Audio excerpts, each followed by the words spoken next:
Yes, class 8th. So this is the next video, third video of chapter 6 of civics. So आगे का topic जो है यहाँ पर हमने लास्ट टॉपिक में क्या देखा है कि अब शांति को एक लॉयर जो है वो मिल जाता है, कमला जिसका नाम है। अब ये है कमला, ये उसका भाई है और ये शांति है। तो advocate Kamala Roy meet Shanti in the court. अब कमला रॉय जो है शांति को कोर्ट में मिलती हैं। Here are my case papers. I have been falsely accused of stealing my employer's gold chain. अब शांति क्या कहती है कि यहाँ पर ये हैं भाई मेरे पेपर्स और इन्हें देखो, मुझे झूठे केस में फंसाया जा रहा है, मैंने कोई गोल्ड चेन नहीं चुराई है।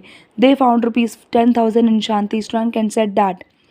अब उसके भाई क्या कह रहे हैं सुशील कि उन्हें हमारे ट्रंक में 10,000 रुपये मिले और ये पैसा हमने बहुत मेहनत से अपना जोड़ के रखा था, ठीक है, लेकिन उन्होंने ऐसे सोच लिया कि ये हमने चेन को बेच के ये पैसा लिया है, मतलब चेन को बेचने के बाद ये हमारे पास पैसा है। बट दिस वॉज द लेकिन ये पैसा हमने बहुत से ये हमारी सेविंग्स है, हमारी 1 साल की सेविंग्स। अब 11 दिसंबर को आगे क्या होता है, अब तब तक आप देख रहे हैं ना कि वो मतलब जेल में ही उसको रहना पड़ता है ये पूरा टाइम में। The court frames a charge of theft of Mrs Shinde's gold chain and possession of money ₹10,000 got from selling stolen property against Shanti. अब कोर्ट क्या है जो यहाँ पर केस जो लड़ा जा रहा था उसमें मिसेस शिंदे का जो गोल्ड का चेन गुम हुआ था और 10,000 रुपये जो मिले थे, अब उसके लिए केस जो है वो लड़ा जा रहा है शांति के खिलाफ, ठीक है, कि शांति ने चोरी की है, उसको सज़ा दी जानी चाहिए नहीं। I plead not guilty I claim trial. अब शांति और उसका जो भाई सुशील है वो क्या कहते हैं कि हमने कोई गलती नहीं की है, हम भी अपना केस लड़ना चाहते हैं आगे। The trial before the magistrate begins, और जो ट्रायल है, जो केस है मजिस्ट्रेट के आगे, वो जो पूरा आगे चलता ही रहता है। आगे अब और देख रहे हैं 8 मार्च 2007 में क्या होता है।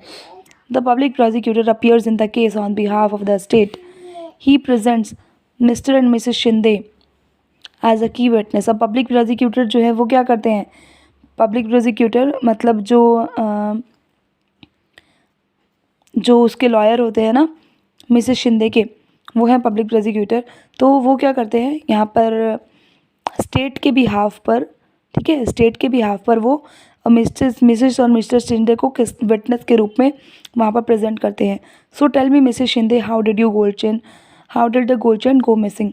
अब वो क्या है, अपने सवाल जवाब तो हर कोई करता ही है ना, तो मिसेस शिंदे से क्या सवाल पूछे जाते हैं कि मिसेस शिंदे अब आप बताइए कि गोल्ड चेन आपकी गायब हुई कैसे। अब मिसेस शिंदे क्या कहती हैं, I had kept my chain in the drawer, Shanti stole it.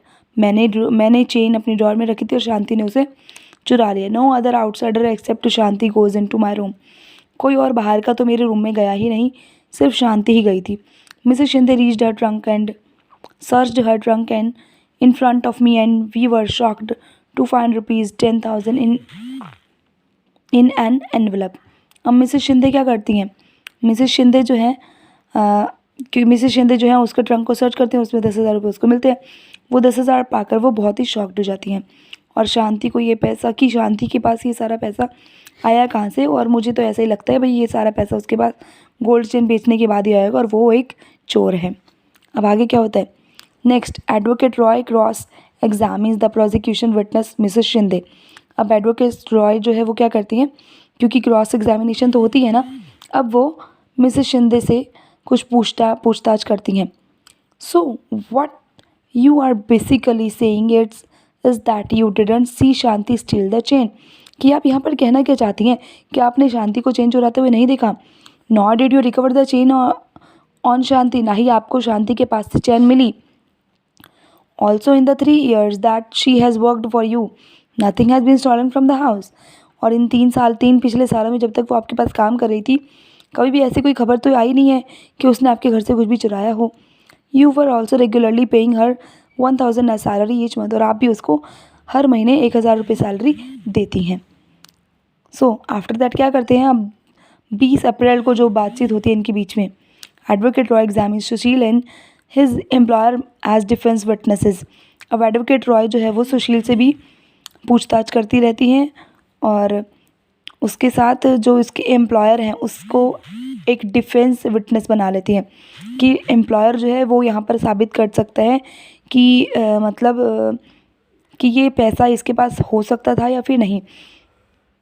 Through their testimonies, she is able to show that the 10,000 rupees found in Shanti's trunk could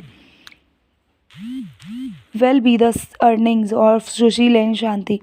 अब इन सब टेस्टिमनीज के बाद, इन सब जांच पड़ताल के बाद क्या है, वो ये जान जाती है, उसको पता चल जाता है कि 10,000 रुपये उनके पास होना कोई बड़ी बात नहीं है. क्यों? क्योंकि सुशील और उस शांति दोनों ही कमाते हैं और उनकी अर्निंग्स एटलीस्ट इतनी तो हो ही सकती है कि वो 10,000 रुपये जोड़ कर रख सके. और वो तो कह भी रहे थे ना कि हमने किस लिए ये 10,000 रुपये जोड़े हैं.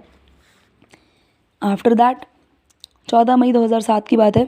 As the trial is nearing completion, क्योंकि ट्रायल कम्प्लीशन पर था, अपनी सारी जांच पड़ताल एंड ऑल दैट सब हो रही थी. Sushil learns that inspector Sharma has busted a gang of young men who have been stealing jewelry from the Shinde's neighborhood. अब सुशील को क्या पता चलता है? सुशील को एकदम से पता चलता है कि जो इंस्पेक्टर शर्मा है ना, उन्होंने कुछ ऐसे गैंग को पकड़ा है, कुछ ऐसे यंग मैन हो जिसके अंदर, और उन यंग मैन्स ने शिंदे, जो मिसेस शिंदे है उसके पड़ोस वाले घरों में से चोरी की है. Some of Mrs Shinde's sons friends are part of this gang. तो अब क्या होता है, जो मिसेस शिंदे का जो बेटा है उसके कुछ दोस्त जो है इस गैंग के पार्ट हैं. Mrs Shinde's chain has been found on them, और मिसेस शिंदे की चैन भी उनके पास से बरामद हो जाती है. तो Sushil tells advocate Roy about this, और सुशील जो है इस सारे वाक्य के बारे में एडवोकेट रॉय को बता देते हैं. Advocate Roy now calls inspector Sharma as a defence witness. अब एडवोकेट रॉय जो है इंस्पेक्टर शर्मा को एक डिफेंस विटनेस के बारे की तरह से यूज़ करती है. Inspector Sharma, can you show and tell us what you have found. तो अब इंस्पेक्टर शर्मा से वो पूछताछ करती है कि इंस्पेक्टर शर्मा आपको क्या मिला है, आपको, आप मुझे दिखाइए. सो अब आगे आगे यहाँ पर here is the chain that I had identified by Mrs Shinde as hers. देखो यही वो चैन है जो कि मिसेस शिंदे की है और वो इसे अपना बता रही हैं. We busted a gang of boys who had stolen the chain. हमें वो गैंग मिल गया है जिन्होंने इस चैन को चुराया था. These boys have admitted that they stole the chain, और उन्होंने ये कबूल भी कर लिया है कि उन्होंने ही इस चैन को चुराया है. अब 15 जुलाई को क्या होता है, द जज hears the testimony of all witnesses. अब सभी विटनेसेस के जो बयान है वो सभी जो भी यहाँ पर विटनेसेस होते हैं उन सभी के बयान वगैरह को सुना जाता है. After the testimony of inspector Sharma, और इंस्पेक्टर शर्मा के बयान के बाद जो है advocate Roy argues before the जज. एडवोकेट रॉय जो है जज के सामने ये आर्ग्यू करती है that it has now been established that Shanti is innocent and should be acquitted. और अब ये साबित हो जाना चाहिए सर जज साहब कि अब ये पूरा साबित हो गया है कि शांति ने कोई चोरी नहीं किया और अब उसे छोड़ दिया जाना चाहिए. Shanti, you are hereby acquitted of the charge of theft. आपको चोरी का जो जुर्म है इसे रिहा किया जाता है. The police will hand over to you 10,000 rupees that had sealed. जो पुलिस ने आपसे 10,000 रुपये लिए थे वो आपको वापस कर देगी. In my return judgement I have made it the point to highlight SI Rao's role in conducting such a short investigation that made you spend time in jail. और मैंने अपनी इन्वेस्टमेंट में, अपनी जजमेंट के अंदर मैंने ये भी लिख दिया है कि सब इंस्पेक्टर राव ने मतलब का जो बिहेवियर था आपके साथ, उन्होंने एकदम से आपको जेल में इतने दिनों तक रखा है. तो ये पूरे इंसिडेंट्स के बाद आप क्या जान सकते हैं कि आप यहाँ पर ये देख सकते हैं कि 4 हु आर द 4 की players in the criminal justice system. Police हैं, पब्लिक प्रोसिक्यूटर हैं, डिफेंस लॉयर हैं और जज हैं. ये 4 ऐसे पर्सन्स हैं जो कि पूरा यहाँ पर क्रिमिनल जस्टिस सिस्टम में अपना रोल प्ले कर रहे हैं. सो ये सारे ही रोल्स जो आपने सभी ने देख ही लिए हैं और इन सभी के रोल्स को अब धीरे धीरे हमने आगे अंडरस्टैंड भी करना है. सो क्वेश्चंस जो होंगे बीच में से वो आपको बता दिए जाएंगे और ये चैप्टर आपने थॉरली बुक में से भी रीड करना है. बहुत इंटरेस्टिंग चैप्टर है, ध्यान से समझते जाइए.